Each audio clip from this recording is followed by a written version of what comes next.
નમસ્કાર મિત્રો, આજના આ વિડીયોમાં ટેટ 1 પરીક્ષા જેના કોલ લેટર ડાઉનલોડ કરવાના શરૂ થઈ ગયા છે જેના બાબતે આપણે વાત કરવાના છીએ। ત્યારબાદ બીજા નંબર ઉપર ટાટ ઉચ્ચતર માધ્યમિક સરકારી જેમાં વેઇટિંગ લિસ્ટમાં સમાવિષ્ટ ઉમેદવારો જે છે એમને શાળા પસંદગીની પ્રક્રિયા જે કરવાની છે એ બાબતે, અને ત્યારબાદ ત્રીજો નંબર છે આવનારી પરીક્ષાઓ ટેટ 2, ટાટ 1 અને ટાટ 2 આવી પરીક્ષાઓ જે આવવાની છે એના અનુસંધાનમાં આપણે વાત કરવાના છીએ। તો સૌથી પહેલાં આપણે વાત કરીશું ટેટ 1 પરીક્ષા ની તૈયારી કરતા ઉમેદવારો માટે ખાસ કે 21 ડિસેમ્બરે તમારી જે પરીક્ષા છે જેના કોલ લેટર આજે 10 તારીખથી ડાઉનલોડ કરવાની શરૂઆત થઈ ગઈ છે, બરાબર। તમારી જે વેબસાઇટ છે વેબસાઇટ ઉપર જઈને કોલ લેટર ડાઉનલોડ કરી શકશો અને કોલ લેટરમાં તમારી ક્યાં પરીક્ષાનું સ્થળ છે, સમય શું છે, આ બધું જ તમે જોઈ શકો છો। તો જે પણ ઉમેદવારો 21 તારીખે પરીક્ષા આપવાના છે એવા તમામ ઉમેદવારોને મારા તરફથી ખૂબ ખૂબ હાર્દિક શુભકામનાઓ।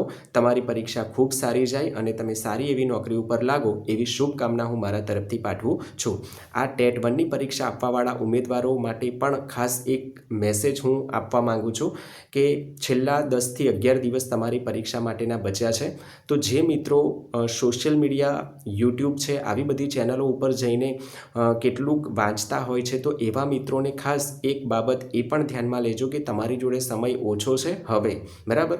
તો અમુક જગ્યા ઉપર તમારો સમય જો વધારે બગડતો હોય તો પછી એ જગ્યા ઉપર તમે એને થોડું પોસ્ટપોન કરીને તમારી જોડે જે મટીરિયલ્સ પડ્યું છે એને તમે પ્રાધાન્ય આપીને પરીક્ષાની તૈયારી કરો, બરાબર। જેથી કરીને તમારો જે સમય વધુમાં વધુ સોશિયલ મીડિયા ઉપર બગડતો હોય છે એ ન બગડે અને તમારી તૈયારી સારામાં સારી થઈ શકે, બરાબર। એક એવું પ્લાનિંગ પણ કરજો, ટૂંકમાં છેલ્લા 10 દિવસ છે તો એક બાજુ તમારી સામે તમારા કાગળમાં એકવાર લખી લેવાનું કે તમારે કયો સિલેબસ, કયો ટોપિક પૂછાવાનો છે, કેટલા માર્ક્સનું પૂછાવાનું છે, એને તમે કેટલી વાર વાંચ્યું છે, જે વાંચી લીધું છે એના ઉપર ટીક માર્ક કરતા જાઓ, જે બરાબર નથી વંચાયું એને તમે એની સામે સૂચના લખો કે આ વાંચવાનું બાકી છે।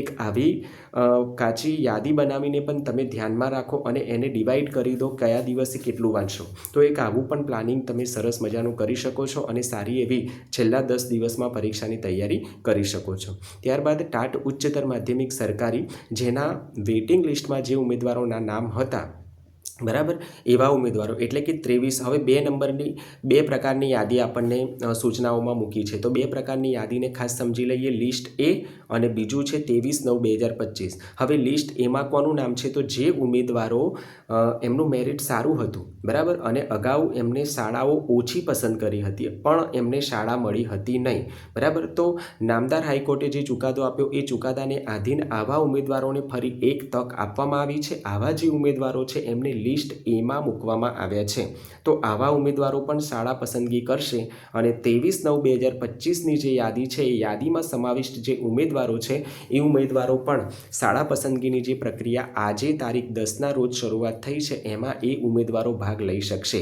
એટલે 3 દિવસનો આપણને સમયગાળો આપ્યો છે, 10, 11 અને 12 ડિસેમ્બર રાત્રે 11:59 કલાક સુધી તમે શાળા પસંદગી કરી શકશો, બરાબર। એટલે શાળા પસંદગીની પ્રક્રિયા છેલ્લા દિવસોમાં ન જતા લગભગ આજે અથવા આવતીકાલે તમે પૂરી કરી દો એવું ખાસ મારા તરફથી તમને સૂચન છે। તો ખાસ આવા ઉમેદવારો ઝડપથી શાળા પસંદગી કરી દે। ઓફિશિયલ વેબસાઇટ GSERC ઉપર જઈને તમે આખી પ્રક્રિયા લગભગ અગાઉ તમે આ પ્રોસેસ કરી છે એટલે તમને બધું ખબર જ છે, બરાબર। છતાં તમે સ્ટેપ બાય સ્ટેપ બધું જ અંદર જોઈ શકો છો, છતાં કંઈ ના સમજાય તો કોમેન્ટ બોક્સમાં કોમેન્ટ લખજો, જવાબ આપવાનો પ્રયત્ન કરીશું, બરાબર। એટલે આ એક વેઇટિંગવાળા ઉમેદવારો છે। બીજી એક વાત વેઇટિંગ બાબતની કે ટાટ ઉચ્ચતર માધ્યમિક સરકારીનું આ શાળા પસંદગીની પ્રક્રિયા ચાલે છે, ત્યાર પછી ટાટ ઉચ્ચતર માધ્યમિક ગ્રાન્ટ ઇન એડ જેમાં વેઇટિંગ અને લિસ્ટ એમાં સમાવિષ્ટ ઉમેદવારો જે છે શાળા પસંદગી કરશે, બરાબર। એની પણ પ્રક્રિયા, એની પણ તારીખો પછીથી જાહેર કરવામાં આવશે। ત્યાર પછી માધ્યમિક વિભાગની શરૂઆત થશે જેમાં સરકારી અને ગ્રાન્ટ ઇન એડ, બરાબર, આ બંનેનું તબક્કાવાર આયોજન કરવામાં આવશે। ત્યાર પછી એક પરીક્ષા બાબતે ઘણી બધી કોમેન્ટો આવી હતી, ફરી અગાઉના વિડીયોમાં પણ આપણે વાત કરી હતી ત્યારે ઘણા બધા મિત્રોને આપણે જવાબ પણ કોમેન્ટમાં આપ્યો હતો કે આ વેઇટિંગની પ્રક્રિયા પૂરી થશે ત્યારબાદ આખું પિક્ચર ક્લિયર થશે। હવે વેઇટિંગની પ્રક્રિયા પ્રોસેસ જે છે એ ચાલુ થઈ ગઈ છે, તો પરીક્ષા આવવાની સંભાવનાઓ પણ એટલી જ પ્રબળ બની જતી હોય છે। ટેટ 1ની પરીક્ષાનું આયોજન ખૂબ સરસ થઈ ગયું અને એની પરીક્ષા હવે ટૂંક સમયમાં એટલે કે 21 ડિસેમ્બરે લેવાવાની પણ છે, બરાબર। ત્યારબાદ ટેટ 2, ટાટ 1 અને ટાટ 2 આ બધી જ પરીક્ષાઓ જે છે ટૂંક સમયમાં એના નોટિફિકેશન પણ આવશે અને એની તારીખો પણ જાહેર થઈ જશે, બરાબર. એટલે આવનારા 4 થી 5 મહિના જે છે પરીક્ષા બાબતે ખૂબ જ મહત્ત્વના છે. એટલે આ બધી જ પરીક્ષાઓ સમયસર લેવામાં આવશે, બરાબર. અને એની તૈયારી આપણે તારીખો આવે ને પછી તૈયારી કરવા માંડીએ એવું ન બને એવું ખાસ જોતાં આપણે અત્યારથી જ ચાલુ કરી દઈએ તૈયારી.